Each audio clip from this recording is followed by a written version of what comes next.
RPSC first grade exam 2024 के लिए exam की दृष्टि से अति महत्वपूर्ण प्रश्नों को अब हम देखने जा रहे हैं। तो सबसे पहला प्रश्न है इसरो के जो नए अध्यक्ष बने हैं ना, इसरो के जो नए अध्यक्ष कौन बने हैं? तो इसरो के जो नए अध्यक्ष बने हैं वो बने हैं वी नारायणन। ठीक है, तो इसरो के जो नए अध्यक्ष बने हैं, इसरो के नए अध्यक्ष कौन बने हैं? वो बने हैं वी नारायणन। कौन बने हैं? वी नारायणन। ठीक है, तो इसरो के नए अध्यक्ष कौन बने हैं? वो बने हैं वी नारायणन। अगला प्रश्न है कि जो कलकत्ता में भारतीय सेना के पूर्वी कमान मुख्यालय जिसका नाम क्या था? फोर्ट विलियम, उसका नाम बदलकर क्या कर दिया गया है? विजय दुर्ग कर दिया गया है। तो जो भारतीय नौसेना है उसका भारतीय सेना है उसका पूर्वी कमान मुख्यालय था जिसका नाम क्या था? Fort William. ठीक है, फोर्ट विलियम उसका नाम बदल करके क्या कर दिया गया है? तो फोर्ट विलियम का नाम बदल करके कर दिया है विजय दुर्ग। ठीक है, विजय दुर्ग कर दिया गया है। फोर्ट विलियम कहाँ स्थित है? कलकत्ता में स्थित है। ठीक है, कलकत्ता में स्थित है और ये क्या है? भारतीय सेना का पूर्वी मुख्यालय है। इसका नाम बदल करके क्या कर दिया गया है? विजय दुर्ग कर दिया गया है। आगे हम देखते हैं अगला प्रश्न। अगले प्रश्न में हम देखते हैं कि में क्या कहा गया है। नेक्स्ट है कि भारत के नए मुख्य चुनाव आयुक्त कौन बने? तो भारत के नए मुख्य चुनाव आयुक्त, ठीक है, तो भारत के जो नए मुख्य चुनाव आयुक्त कौन बने हैं? तो भारत के नए मुख्य चुनाव आयुक्त बने हैं वो बने हैं ज्ञानेश कुमार। कौन बने हैं? ज्ञानेश कुमार। भारत के नए मुख्य चुनाव आयुक्त बने हैं कौन? ज्ञानेश कुमार। नेक्स्ट देखते हैं कि दिल्ली की नई मुख्यमंत्री कौन बनी है? दिल्ली की जो नई मुख्यमंत्री है, दिल्ली की मुख्यमंत्री बनी है वो बनी है कौन? रेखा गुप्ता। कौन है? रेखा गुप्ता। दिल्ली की नई मुख्यमंत्री कौन बनी है? वो बनी है रेखा गुप्ता। नेक्स्ट हम देखते हैं आगे कि जो फॉर्ब्स है उसने ना दुनिया की 10 सबसे अमीर महिलाओं की सूची जारी की है। तो किसने? फॉर्ब्स ने दुनिया की 10 सबसे अमीर महिलाओं की सूची जारी की है। उसमें भारत की एक महिला है। तो उसमें भारत की महिला कौन है? वो है सावित्री जिंदल। कौन है? सावित्री जिंदल। ठीक है, जिंदल, जो कि JSW ग्रुप की अध्यक्ष है। ये कौन किसकी अध्यक्ष है? JSW ग्रुप की अध्यक्ष है। ये कौन से दुनिया में 7वें नंबर पे अमीर की सूची में है। ठीक है, तो फॉर्ब्स ने एक सूची जारी की है जिसमें कि दुनिया की जो 10 सबसे अमीर महिला है उनकी सूची जारी की है। उसमें भारत की महिला है जिनका नाम है सावित्री जिंदल। ठीक है, वो 7वें नंबर पे है उस सूची में। नेक्स्ट हम देखते हैं आगे। अगला प्रश्न क्या है कि मदन बी लोकुर, ठीक है, तो संयुक्त राष्ट्र की आंतरिक न्याय परिषद का अध्यक्ष कौन बने हैं? तो संयुक्त राष्ट्र यानी UN की आंतरिक न्याय परिषद, ठीक है, तो संयुक्त राष्ट्र की आंतरिक न्याय परिषद, ठीक है, तो संयुक्त राष्ट्र की आंतरिक न्याय परिषद के जो अध्यक्ष कौन बने? तो वो बने हैं मदन बी लोकुर। ठीक है, मदन बी लोकुर बने हैं। ठीक है, मदन बी लोकुर बने। तो संयुक्त राष्ट्र की आंतरिक न्याय परिषद का अध्यक्ष कौन बने? वो बने मदन बी लोकुर। ठीक है, तो संयुक्त राष्ट्र की आंतरिक न्याय परिषद का अध्यक्ष किन्हें बनाया गया है? वो बनाया गया मदन बी लोकुर को बनाया गया है। अगला प्रश्न है कि आरबीआई के नए गवर्नर कौन बने हैं? तो आरबीआई यानी रिजर्व बैंक ऑफ इंडिया के जो नए गवर्नर है, तो ठीक है, तो नए गवर्नर बने हैं वो बने हैं संजय मल्होत्रा। आरबीआई के जो नए गवर्नर कौन बने हैं? वो बने हैं संजय मल्होत्रा। ठीक है, तो इनका संबंध कहाँ से है? राजस्थान से है। ये राजस्थान के कहाँ के? बीकानेर शहर के हैं। तो आरबीआई के नए गवर्नर बने कौन? संजय मल्होत्रा, वो राजस्थान के बीकानेर शहर के हैं। नेक्स्ट हम देखते हैं कि जो पूर्व सेना प्रमुख जनरल वीके सिंह थे, ठीक है, तो पूर्व सेना प्रमुख वीके सिंह, ठीक है, तो वीके सिंह को कहाँ का राज्यपाल बनाया गया है? तो वीके सिंह को बनाया गया है मिजोरम का राज्यपाल। ठीक है, तो वीके सिंह जो कि पूर्व सेना प्रमुख थे उन्हें कहाँ का राज्यपाल बनाया है? वो बनाया गया है मिजोरम का राज्यपाल बने हैं वीके सिंह। ठीक है, तो वीके सिंह कहाँ के राज्यपाल बने हैं? वो है मिजोरम के। नेक्स्ट देखते हैं कि राष्ट्रीय मानवाधिकार आयोग के नए अध्यक्ष कौन बने हैं? तो राष्ट्रीय मानवाधिकार आयोग क्या है? राष्ट्रीय मानवाधिकार आयोग। ठीक है, राष्ट्रीय मानवाधिकार आयोग, इसके नए अध्यक्ष बने हैं वो बने हैं कौन बने हैं? Justice we Ramasubramaniam. मण्यम, ठीक है, मण्यम, ठीक है, जस्टिस वी रामा सुब्रमण्यम, ठीक है। तो राष्ट्रीय मानवाधिकार आयोग के नए अध्यक्ष कौन बने? जस्टिस वी रामा सुब्रमण्यम, ठीक है। तो राष्ट्रीय मानवाधिकार आयोग के नए अध्यक्ष बने justice V Rama Subramanian. Next हम देखते हैं कि मानवाधिकार आयोग में 2 सदस्यों की भी नियुक्ति की गई है। तो 2 सदस्य है वो कौन, किनकी नियुक्ति की गई है? तो 2 सदस्य है उनकी भी नियुक्ति की गई है। कहाँ? राष्ट्रीय मानवाधिकार आयोग में। तो 2 सदस्य कौन है जिनकी नियुक्ति की गई है? पहले सदस्य का नाम क्या है? प्रियांक कानूनगो। पहले सदस्य का नाम क्या था? प्रियांक कानूनगो, ठीक है, प्रियांक कानूनगो। और दूसरे सदस्य का नाम क्या है? विद्युत रंजन सांगी, विद्युत रंजन सांगी, ठीक है, विद्युत रंजन सांगी। ये 2 नए क्या बने हैं? सदस्य भी बने हैं। कहाँ? राष्ट्रीय मानवाधिकार आयोग में। राष्ट्रीय मानवाधिकार आयोग में 2 नए सदस्य भी बने हैं। कौन? एक तो है प्रियांक कानूनगो और दूसरे है विद्युत रंजन सांगी, ठीक है, विद्युत रंजन सांगी। तो राष्ट्रीय मानवाधिकार आयोग के अध्यक्ष तो कौन बने हैं? Justice V Rama Subramanian. और जबकि जो राष्ट्रीय मानवाधिकार आयोग में 2 नए सदस्य कौन बने हैं? एक तो है प्रियांक कानूनगो और दूसरे है विद्युत रंजन सांगी, ठीक है।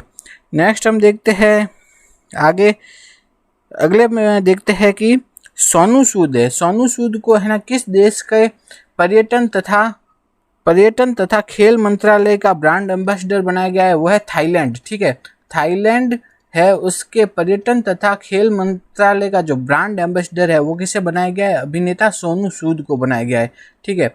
तो सोनू सूद को थाईलैंड के पर्यटन तथा खेल मंत्रालय का क्या बनाया गया है? ब्रांड एम्बेसडर बनाया गया है। नेक्स्ट क्वेश्चन में हम देखते हैं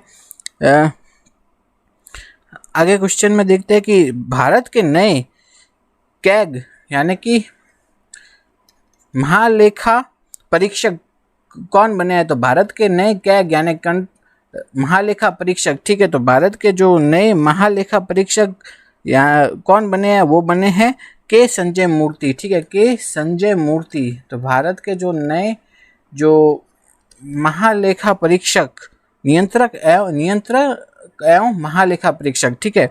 तो भारत के जो नए नियंत्रक एवं महालेखा परीक्षक वो यानी कि कैग, ठीक है, वो कौन बने? वो बने के संजय मूर्ति। तो भारत के नए नियंत्रक और वह महालेखा परीक्षक कौन बने हैं? वो बने हैं के संजय मूर्ति। तो इम्पोर्टेंट है, ये भी पूछ सकते हैं कि भारत के नए कैग CAG, ठीक है, वो कौन बने हैं? वो बने हैं के संजय मूर्ति, नियंत्रक व महालेखा परीक्षक। नेक्स्ट हम देखते हैं अगले प्रश्न में, हम देखते हैं कि I4C, ठीक है, क्या है? I4C, ठीक है, इसकी फुल फॉर्म क्या है? भारतीय साइबर अपराध समन्वय केंद्र, ठीक है, भारतीय साइबर अपराध समन्वय केंद्र। इसकी ब्रांड एम्बेसडर किन्हें बनाया गया है? वो बनाया गया है रश्मिका मंदाना को। किन्हें बनाया गया है? रश्मिका मंदाना को बनाया गया है, ठीक है, अभिनेत्री रश्मिका मंदाना को बनाया गया है। तो I4C मतलब भारतीय साइबर अपराध समन्वय केंद्र का ब्रांड एम्बेसडर बनाया गया है, रश्मिका मंदाना को बनाया गया है। नेक्स्ट देखते हैं कि जो मानवाधिकार आयोग है, मानवाधिकार आयोग की अध्यक्ष कौन बनी है? तो राष्ट्रीय महिला आयोग, ठीक है, राष्ट्रीय महिला आयोग की नई अध्यक्षा कौन बनी है? तो राष्ट्रीय महिला आयोग की नई अध्यक्षा बनी है, वो बनी है विजया किशोर रहाटकर, ठीक है, विजया किशोर रहाटकर, ठीक है, रहाटकर। ये इनको क्या बनाया गया है? राष्ट्रीय महिला आयोग की अध्यक्षा बनी है। तो राष्ट्रीय महिला आयोग की नई अध्यक्षा कौन बनी है? विजया किशोर रहाटकर। और ये कौन सी 9वीं अध्यक्षा है? तो राष्ट्रीय महिला आयोग की जो नई अध्यक्षा बनी है वो बनी है विजया किशोर रहाटकर और ये 9वीं अध्यक्षा है।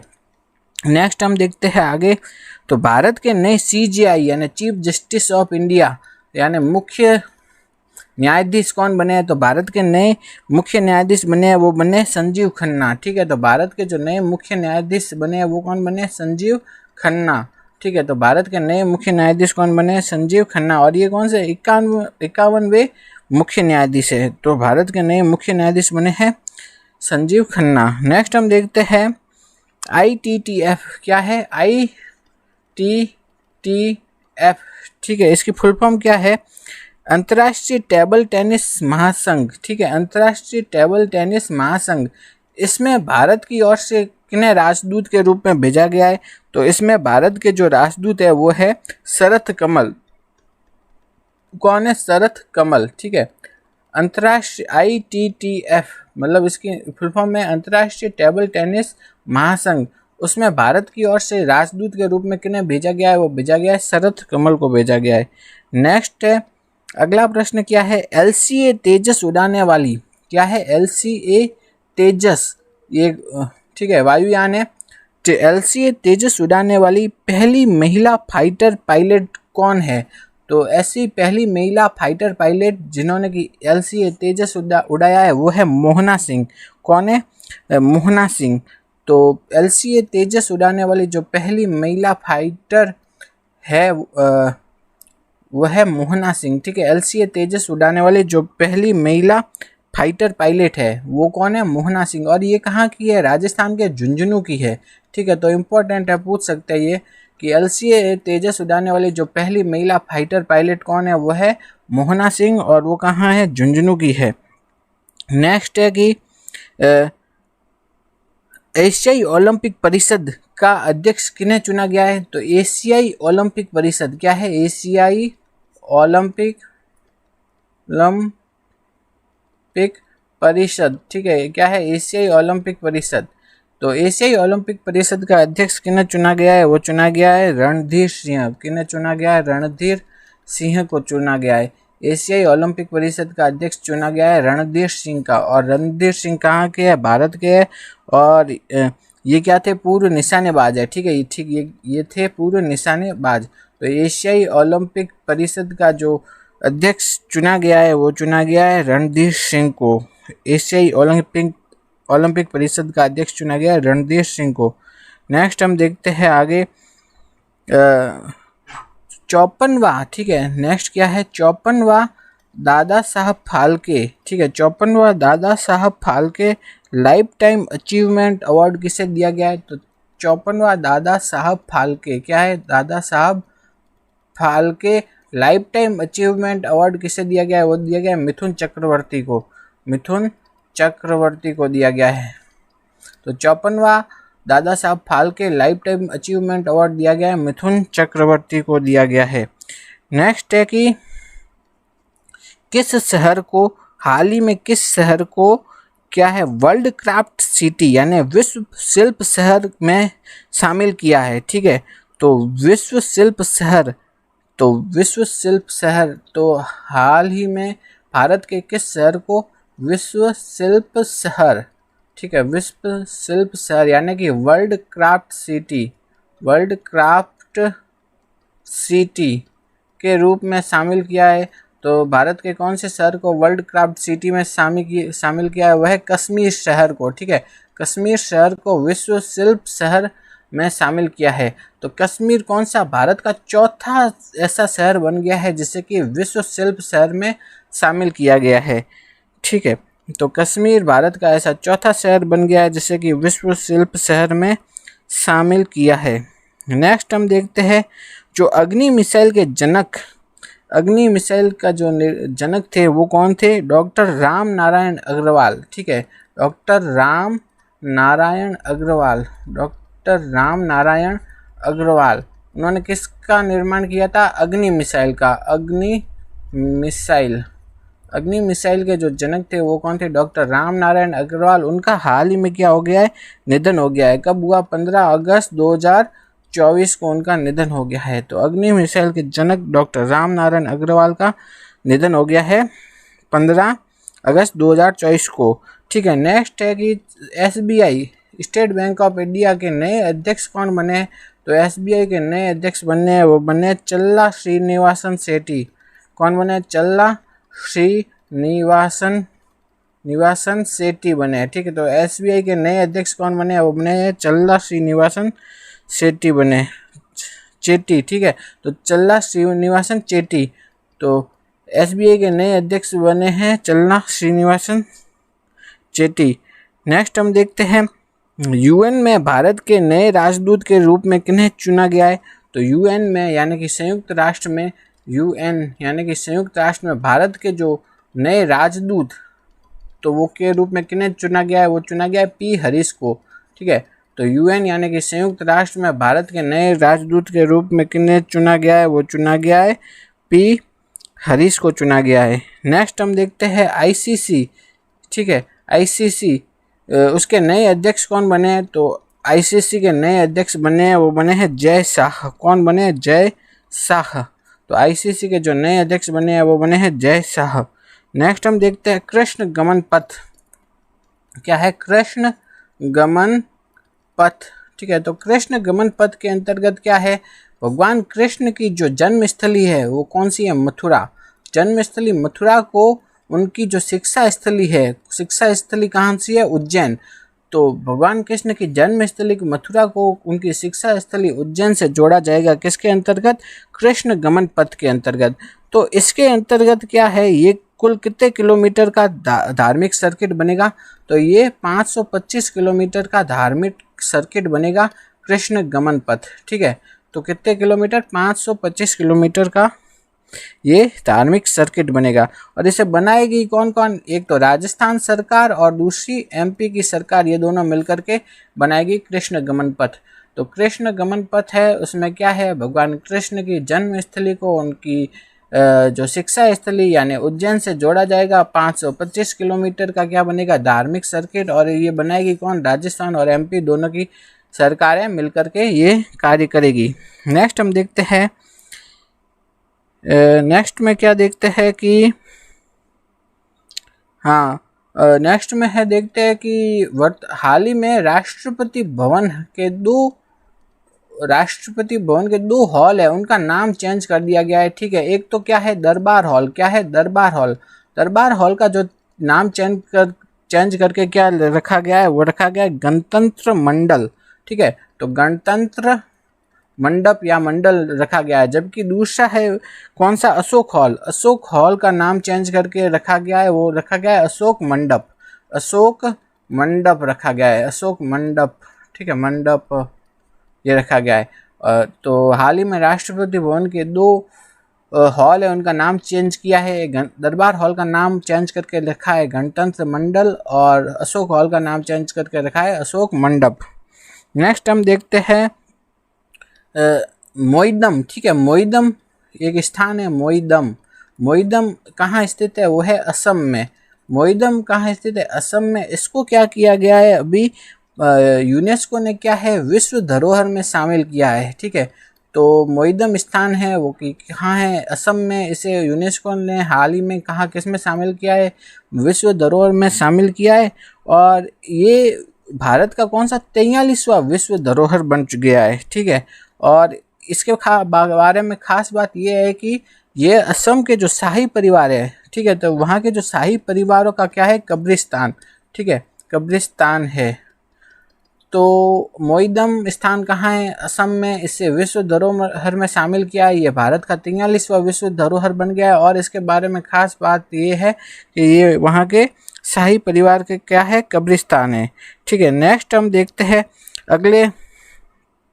आगे जो इम्पोर्टेंट क्या क्या प्रश्न बनते हैं। और कि नेक्स्ट है कि ओलंपिक ऑर्डर। ठीक है, क्या है? Olympic order. ओलंपिक, ठीक है, ऑर्डर।